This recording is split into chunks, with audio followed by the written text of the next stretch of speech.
কিয়ামতের আলামাত এসে গেছে, তাই তো ঘরের নারী রাস্তায় নেমেছে।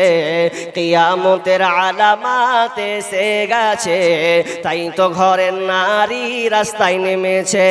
ওরে মাছ বাজারে কথা বলে মাছওয়ালার সাথে, স্বামী তাহার দাঁড়িয়ে আছে ব্যাগটা নিয়ে হাতে। ওরে মাছ বাজারে কথা বলে মাছওয়ালার সাথে, স্বামী তাহার দাঁড়িয়ে আছে ব্যাগটা নিয়ে হাতে। আর স্বামী নিলেন মাছটা টেনে, স্ত্রী দেয় টাকা গুনে। স্বামী নিলেন মাছটা টেনে, স্ত্রী দেয় টাকা গুনে। স্বামী স্ত্রীর যেন সেবক হয়েছে। কিয়ামতের আলামাত এসে গেছে, তাই তো ঘরের নারী রাস্তায় নেমেছে। ওরে বরখা পরা বরখা ছাড়া হাট বাজারে ঘোরে তারা। ওরে বরখা পরা বরখা ছাড়া হাট বাজারে ঘোরে তারা। কেউ বা আবার বরখা পরে টাই ফিট করে রেখেছে। কিয়ামতের আলামাত এসে গেছে, তাই তো ঘরের নারী রাস্তায় নেমেছে। কিয়ামতের আলামাত এসে গেছে, তাই তো ঘরের নারী রাস্তায় নেমেছে। ওরে হাট বাজারে মার্কেটে যান দেখবে শুধু নারী, কেউ বা আবার সেজে কুজে করছে দোকানদারি। আপনার এদিকে আছে? নাই নাই। ওরে হাট বাজারে মার্কেটে যান দেখবে শুধু নারী, কেউ বা আবার সেজে কুজে করছে দোকানদারি। আরে সব কিছুতেই আছে নারী, কেউ বা চালায় হোন্ডা গাড়ি। সব কিছুতেই আছে নারী, কেউ বা চালায় হোন্ডা গাড়ি। কেউ বা আবার অফিস আদালতে চাকরি করতেছে। কিয়ামতের আলামাত এসে গেছে, তাই তো ঘরের নারী রাস্তায় নেমেছে। কিয়ামতের আলামাত এসে গেছে, তাই তো ঘরের নারী রাস্তায় নেমেছে। কিয়ামতের এমন নিদর্শন এখন হয়েছে, অথচ আমরা নিজেকে মনে করি আমরা উম্মাতে মুহাম্মাদি দাবি করে, কিন্তু না না, আমাদের কেমন আচরণ। অথচ মা আয়েশা রাদিয়াল্লাহু তাআলা আনহা বিশ্বনবীকে বলছেন, আর রিজালু ওয়ান নিসাউ জামিয়া ইয়ানজুরু বাযুহুম ইলা বাযিন। ও দয়ার নবী গো, সেদিন তো ছেলে মেয়ে যে একাকার হবে, উলঙ্গ হয়ে থাকবে, কাপড় থাকবে না, তাহলে তো এক অপরকে তাকাবে। বিষ্ণু বলে, ইয়া আয়েশাতুল আমরু আসাদু মিন আইয়ানজুরা বাযুহুম ইলা বাযিন। আয়েশা রে, তুমি যেটা বলছো আসলে সেটা নয়। সেদিনকে মানুষ যে উলঙ্গ থাকবে, কিন্তু তাদের ধ্যান ধারণা ওই দিকে থাকবে না, শুধু নিজেকে বাঁচার জন্য ত্রাহি ত্রাহি করবে। আরে সূর্য তো মাথার উপরে, জমিন তো তামার হয়ে আছে, মানুষ ঘুমার্ত অবস্থায় রয়েছে, ঘামের অবস্থায় রয়েছে। তুমি কেমন করে বলো, মানুষের নজর সেই দিনকে কুদৃষ্টিতে থাকবে না, বরং নিজেকে বাঁচার জন্য ত্রাহি ত্রাহি করবে। কেমন ত্রাহি ত্রাহি করবে, কেমন নাফসি নাফসি করবে একটু বলি। তবে হাদিসটা আপনারা বুঝতে পারলেন কিনা, আপনার ব্রেন কি বলে যে হ্যাঁ এটা হয়, আবার উলঙ্গ হলে তো মন মানসিকতা যাবে। একটু দুইটা উদাহরণ দেব, চট করে আপনি হাদিসটা বুঝে নেবেন। কি উদাহরণ? এক, আপনাকে ডাক্তার বললে সুগার, এই এদিকে দেখান, আপনাকে বললে আপনার সুগার হয়েছে, মন খারাপ, এত কম বয়সে সুগার ধরে নিলে, টেনশন টেনশন। আচ্ছা, ওষুধ খাচ্ছেন সুগার বাঁচার, নিজেকে বাঁচার জন্যে। 1 মাস গেল, 2 মাস গেল, 1 বছর গেল, গেতে গেতে আবার ডাক্তারের কাছে মন ভালো নাই, শরীর ভালো করে না, ছিটপিট খেতে পারি না, শরীর যেন হালকা পাতলা শুরু হয়ে গেল, কেমন জানি। ডাক্তার রিপোর্ট দিয়ে দেখছে সব কিছু, ও আপনি শেষ। কেন? বলছে ক্যান্সার হয়ে গেছে, ক্যান্সার। আচ্ছা বলেন, প্রথমে যখন সুগার বললে টেনশন, দ্বিতীয়তে বললো যে তোমাকে ক্যান্সার হয়েছে। আচ্ছা বলেন তো, সুগারের টেনশন থাকবে না ক্যান্সারের টেনশন থাকবে? এখন সুগার বলেও ভুলেই যাবে যে ক্যান্সার মানে কি, যে আমি আর নেই, 4টা স্তর পার হলে আমি শেষ। এত মারাত্মক ডেঞ্জারাস একটা রোগ হচ্ছে ক্যান্সার। তাহলে আপনার আর সুগার বলে মনে থাকবে না। শুধু তাই নয়, উদাহরণ আর একটু ভালো করে নিন। আপনি বিয়ে করেছেন, বিয়ে যখন করেছেন, নতুন বিবি ভোগ পেয়েছেন, আপনি ঘুরতে যাবেন সিঙ্গাপুর, কোথায় যাবেন আপনি দার্জিলিং, কোথায় যাবেন আপনি ভিক্টোরিয়া, কলকাতা, বিভিন্ন জায়গা যাবেন। একটা গাড়িকে আপনি ভাড়া করলেন, সে 10,000 লাগুক আর 20,000 লাগুক, গাড়িতে দুজনে আছেন, কেউ নেন দুজন বধূ আর স্বামী এবং স্ত্রী, দুইজনে যেন এত সুন্দর করে মার্জিতভাবে সেজেছেন, গাড়িতে পেছনে বসে আছেন, ড্রাইভার গাড়ি চালাচ্ছে, দুজনে এমন গল্প করছেন, নতুন বিয়ে তো, নতুন বিয়ে, স্বামী স্ত্রী গল্প চলছে, ও মধুর গল্প, মধুর গল্প, মধুর গল্প করতে করতে করতে ড্রাইভার এককালে বলছে, ও তোমরা শোনো, তোমরা মধুর গল্প লাগিয়েছো, লাগাও, গাড়ির ব্রেক কিন্তু ধরে না। গাড়ি যেতে বসে আছো আর খুব মাস্তি গল্প লাগিয়েছো দুজন মিলেতে, গাড়ি যে ব্রেক ধরে না, 150 মানে এত ভলিউম, 120 গতিবেগে চলছে, এতটা চলছে যে গাড়ি থামবো কিভাবে? এখন বিবি যদি কয় বাদ দাও না, যে যা হবে হোক গা, দেখো কত সুন্দর করে সেজেছে, তুমি এরকম করবে, ও তো হুঁড়া মেরে বলবে তোর কিছু কইতে দিয়া, ব্রেক ফেল বলেছে, হুঁশ নাই। এখন যতই মধুর গল্প বলি, ও যতই নাঙ্গা হোক গা, স্বামী বলবে ফুটে যাবো রে, কোন দিকে পড়বে, কি খালে বিলে না কোথায় পড়বি, টাম্পারে বাম্পানে টাম্পারে, আর খালে না বিলে কোথায় পড়বি, কিছুই থাকবে না। বিবি যতই রঙ্গরসের কথা বলুক আর নিবে না, কেন জান বাঁচাতে হবে, এখন যতই উলঙ্গ থাক। ঠিক তেমনি ভাবে কিয়ামতের অবস্থাও সেই হবে, নেকির জন্য মানুষ ছুটাছুটি করবে, 40,000 বছর লেগে যাবে, 40,000 বছর আল্লাহর পানে, কি জানি কি হয়, বিচার যখন বসবে কি হালাত হবে, এখন তো বেঁচে উঠতে পারি না, কোথায় যাব, নিজেকে মনে হবে অপরাধী। তবে শুনেলেন, একটু বাইনের কথাটা বলে দিই 1 মিনিটের জন্য, যারা ইমানদার, যারা আল্লাহওয়ালা, যারা ইমানদার, যারা আল্লাহওয়ালা হবে, আল্লাহওয়ালি হবে, তাদের কোনো টেনশন থাকবে না, কারণ তারা আরশের নিচে ছায়া পাবে। বিষ্ণু বলেছেন 7 শ্রেণীর লোক আরশের নিচে ছায়া তলে থাকবে, তার মধ্যে 7 শ্রেণীর মধ্যে 1 নাম্বার হচ্ছে ন্যায়পরায়ণ নেতা। আপনাকে সঙ্গীতের মাধ্যমে বলে দিয়েছে 7 শ্রেণীর লোক আরশের নিচে ছায়া পাবে। 1 নাম্বার আল ইমামুল আদিল ওয়াসাফুন নাসাফি ইবাদাতি রব্বে। 7 শ্রেণীর লোক আল্লাহ তাআলা আরশের নিচে ছায়া পাবে, এদের কোনো কষ্ট হবে না।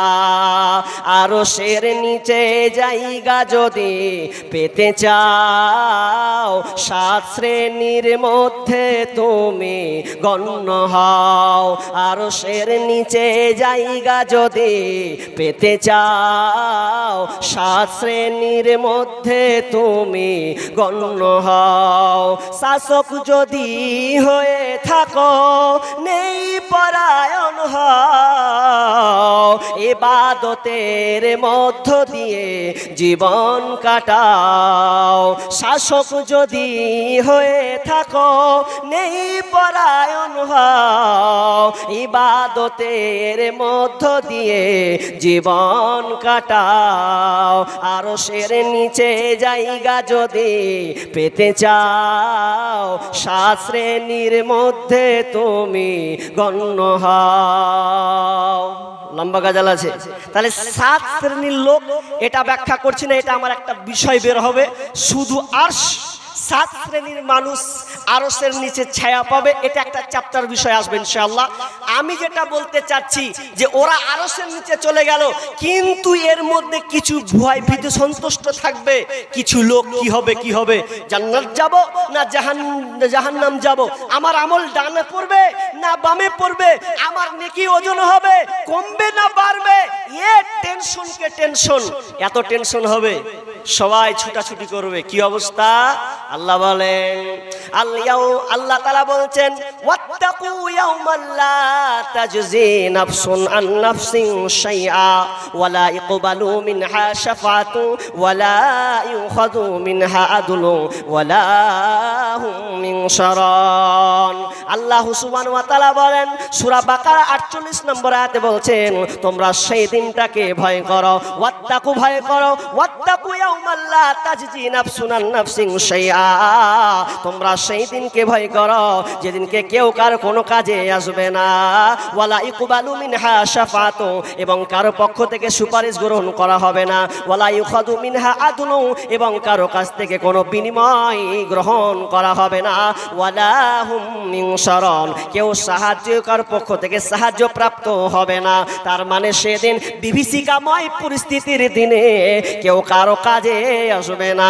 শুধু তাই নয়, আল্লাহ বলছেন ফাইদা জাআতিস সাখা, যেদিনকে একটা প্রকার একটা শব্দ হবে, আল ইয়াউমা ইয়াফিরুল মারউ মিন আখিহি ওয়া উম্মিহি ওয়া আবিহি ওয়া সাহিবাতিহি ওয়া বানিহি।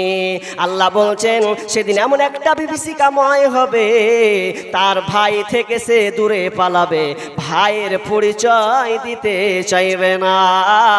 তুমি আমার ভাই নয়, সেদিনকে ভাই ভাইকে পরিচয় দিবে না। কেন দিবে না না জানি, আমাকে বলবে একটা নেকি দাও, আমার একটা নেকির কমতি পড়ে গেছে, কিছু নেকি দাও। এই জন্য সে বলবে যা, দুনিয়ায় আমার কেউ ভাই ছিল না, তুই আবার কে ভাই? তো দূরের কথা রে, আমার মা বাপ পর্যন্ত নাই, তো আবার ভাই কিসের? আবার যাবে আপনার কি নাম বিবির কাছে যাবে, বিবির কাছে পিতার কাছে যাবে। পিতা বলবে আমি তোমার সন্তান, আমি তোমার পিতা নয়। বলবে আব্বা আমার একটা নেকি দরকার। বাপ ছেলের সামনে যাবে, ছেলেকে বলবে বেটা রে একটা নেকি দাও, আমি দুনিয়াতে তোমার জন্য কত পরিশ্রম করেছি, তোমার জন্য জায়গা নিয়েছি, তোমার জন্য আমি বাড়ি করেছি, তোমাকে ভালো জায়গায় পড়াশোনায় তোমাকে ডিগ্রি পাস করিয়েছে, সেদিন তুমি ভালো পর্যায়ে গিয়েছিলে। আজকে আমি বেশি কিছু চাই না বেটা, তুমি আমাকে একটা নেকি দাও। কিন্তু সেদিনকে বেটা বলবে আমার বাপই ছিল না, তো আমি কি করে আমার বাপ হলো? না না না, দুনিয়াতে আমার বাপ বলে কেউ নাই। যেই বিবিকে আপনি এতটা ভালোবাসেন, যা চেয়েছেন তাই পেয়েছে, যাই চেয়েছেন তাই দিয়েছেন, এত সুন্দর যে আপনি যা কিছু দিয়েছেন বিবেকে সেটাই সে নিয়েছে। কিন্তু কিয়ামতের দিন আপনার নেকি কমে গেলে স্ত্রী তখন বলবে দুনিয়াতে আমার স্বামী বলে কেউ ছিল না। এক কথায় সারাংশ সেই দিন হবে কি করি, কোথায় যাই, কোথায় যায়। আল্লাহ তো এখনো বিচার শুরু করেনি, আমরা তো আর টিকতে পারি না। টিকা খুব মুশকিল আছে। সূর্যের তাপ কেউ সহ্য করতে পারে গো, কথাটা একটু মন দিয়ে নেন না। মাথার উপরে সূর্য আসার চারটিখানি ব্যাপার। আরে চারাক যদি আপনি জ্বালাল কেরোসিনে, তো এর টেম্পারেচার হচ্ছে হাজার ডিগ্রি সেলসিয়াস, 1300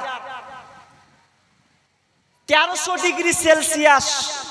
আর একটা আগুনকে যখন পুরানো হয়, লোহাকে যখন গলা হয়, আর টেম্পারেচার লাগে 1500 থেকে 1600 ডিগ্রি সেলসিয়াস। মোমবাতি জ্বালাতে গেলে 1000 ডিগ্রি সেলসিয়াস তাপমাত্রা। তাহলে এতগুলো তাপমাত্রা যদি দুনিয়ার তাপমাত্রা সহ্য করতে না পারি, দুনিয়ার আগুন যদি সহ্য করা না যায়, সূর্য মাথার উপরে আসবে, কি হবে আপনার অবস্থা? বাঁচার কোনো পথ আছে? কেউ সেদিনকে রক্ষা পাবে না। ভাই একটা কথা বলি, দুনিয়াতে এসেছি এটা কিছুক্ষণের জন্য, যেতে হবে চিরজীবনের জন্য। আবার কথাটা আবার বলি, আমরা দুনিয়াতে এসেছি কিছু সময়ের জন্য, যেতে হবে চিরস্থায়ীর জন্য। যেই দিন হবে আপনার জান্নাত এবং জাহান্নাম এমন বিভীষিকাময় হবে, এই পরিস্থিতিতে কোথায় যাব সবাই যেন নাফসি নাফসি নাফসি। এবার মুমিনরা, কিছু মুমিন আটকা পড়বে। আনাস রাদিয়াল্লাহু তাআলা আনহু বলছেন বুখারীর হাদিসে, যে যখন আটকা পড়বে তখন বলবে চল না কোথায় যায়, যদি কিছু নিস্তার পাই, হিসাবটা শুরু হোক না, এখন এখান থেকে পরিত্রাণ পাই। তখন ওরা প্রথম কার কাছে যাবে? যাবে তো আদমের কাছে যাবে।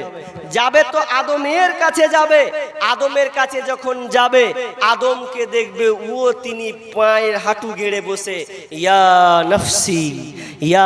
নফসি, তিনিও কাঁদো অবস্থায়, হায় আমার কি হবে।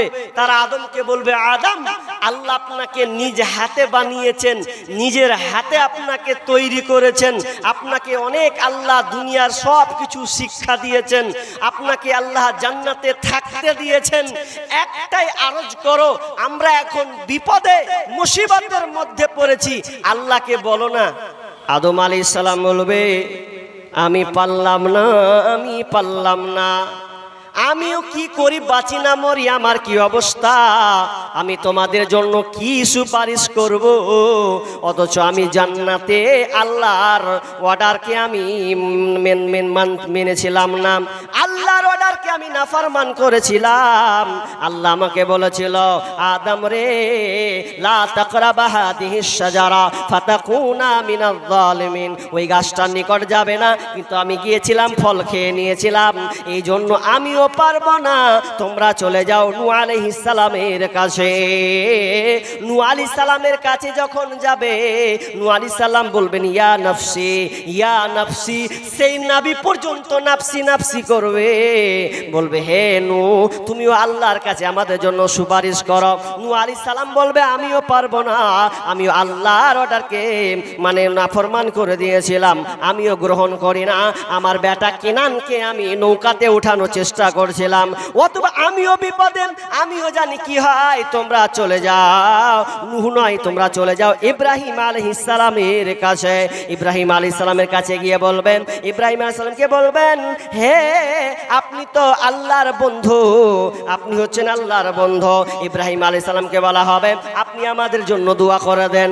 কোনো লাভ নাই, ইব্রাহিম আলাইহিস সালাম বলে আমিও পারবো না, কারণ আমিও বড় মুসিবতে আছি, আল্লাহ মনে হয় আমার উপরে রাগান্বিত আছে, আমি 3 জায়গায় মিথ্যা কথা বলেছিলাম, ওটা জানি কি না হয়, আমার কি না হয়, আমিও পারবো না।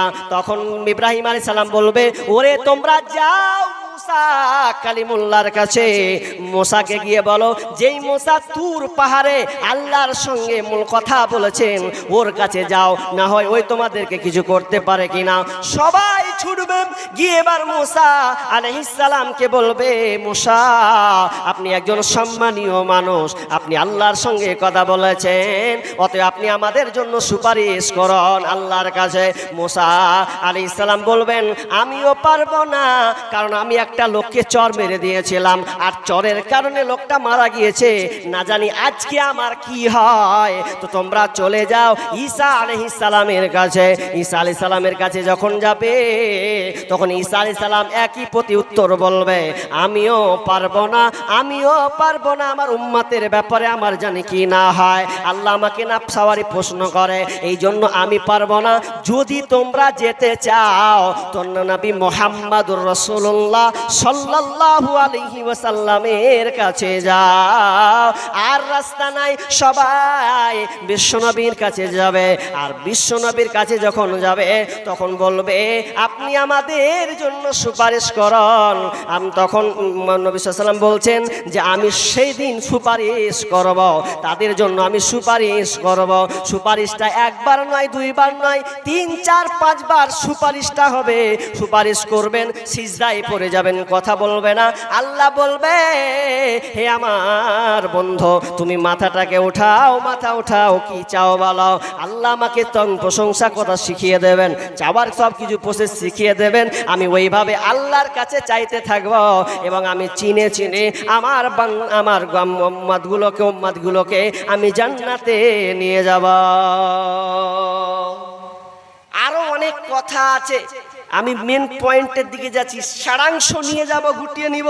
তবে কথা হচ্ছে মাঠ ভয়ঙ্কর, এতটা ভয়ঙ্কর হবে যে মানুষ এখনো ভয়ভীত সন্তুষ্ট, যে এখনো বিচার হয়নি, বিচার শুরু হবে, হালাতটা কেমন হবে খুবই আশ্চর্যজনক হয়ে যাবে, খুবই পরিস্থিতি খারাপ হয়ে যাবে। এজন্য আল্লাহর রাসূল সব সময় দোয়া করতেন আল্লাহুম্মা হাসিবনি হিসাবান ইয়াসীরা, আল্লাহুম্মা হাসিবনি হিসাবান ইয়াসিরা, আল্লাহ তুমি আমাদের হিসাবকে সহজ করে দিও। কারণ সহজ করে দেওয়া মানে আয়েশা রাদিয়াল্লাহু তাআলা নবীকে বলছেন, ও দয়ার নবী গো, হিসাব ফের আবার সহজ কি জিনিস?